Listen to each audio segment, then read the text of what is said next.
Welcome back to the Uribe Society. I'm Fernando Uribe, here for Hudson County TV, coming to you from the Hoboken Public Library. Today we'll be talking with New York Times bestselling author and Hoboken resident Diana Henriques. She'll be reading about her book, Wizard of Lies. Considering all the hysteria with the financial crisis, and specifically Bernie Madoff, she's made a living and quite a career about writing about these sort of issues and white-collar crime, as well as other financial issues around the country. Ms. Henriques has been an outstanding contributor in this department and also in her speaking tours and other books she's published. I'll be looking to speak with her for a couple minutes and get her thoughts exactly on what contributed to writing about Bernie Madoff and the financial crisis, and what she's looking to do on her book tour. We'll be right back. Welcome back to Hudson County TV. I'm standing here with award-winning journalist and New York Times bestselling author, Diana Henriques. Ms. Henriques, thank you so much for joining us today. Be here, Fernando. Well, thank you so much. And I've read your book, The Wizard of Lies, and it's just been an outstanding book to assign. I've actually assigned to one of my courses.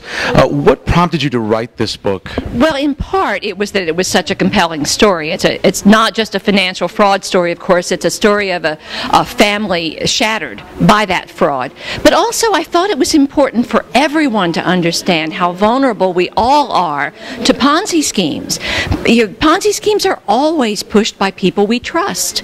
And I thought by telling this story of this consummate Ponzi schemer, a man who was so widely trusted and respected, I could help investors and citizens understand how careful they need to be about the next Ponzi scheme, the next Bernie Madoff. I mean, your book was very informative, and again, I commend you on your courage for writing about it with such detail and passion.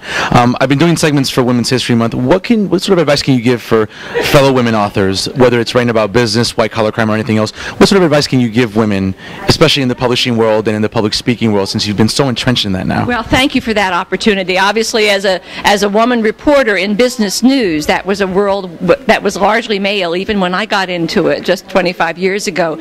So the opportunities are there. The doors are opening. I think what I would say to women is be fearless. Don't hold back from tackling complex topics or from tackling issues that seem emotional or difficult, because we bring some very interesting gifts to storytelling. The effective way to tell business stories, like any stories, politics, all the stories you know and tell so well, is to tell me a story. And what woman hasn't heard that at bedtime? You know, we all know that practice of telling people a story. So my advice to aspiring women, both in my field and who are just interested in the world of writing in general, is to go with your heart and be fearless and brave. During these financial times, consumers and investors are very hesitant about investing. Obviously, disposable income is not what it once was. Yes. What sort of advice can you give to regular citizens now, considering what you've written about with the Bernie Madoff situation and other Ponzi schemes? What advice can you give investors now, especially? Well, this is a very vulnerable time, you're right, because interest rates are so low that savers are going to be desperate to try to make a little bit more money on their savings. It's critical that they stay within their risk tolerances. They stay with products they understand. Bank CDs, mutual funds, things that are tightly regulated and well understood, because right now is when some Ponzi schemer who promises to pay you just a little bit more interest than you can get at the bank is going to be looking for a new set of suckers, and I don't want any of your listeners to be them. I admire you for your work and your courage, Ms. Henriques. Again, thank you so much for joining us. Again, we're standing here with Diana Henriques, award-winning journalist and New York Times bestselling author, here at the Hoboken Public Library to discuss her book, The Wizard of Lies. We'll be right back. Welcome back. We spoke with Diana B. Henriques, award-winning journalist and author of The Wizard of Lies, Bernie Madoff and the Death of Trust, here at the Hoboken Public Library. Ms. Henriques was nice enough to tell us about her award-winning book and some of the issues that it covers. Bernie Madoff, again, was such a polarizing figure during the financial crisis of 2008.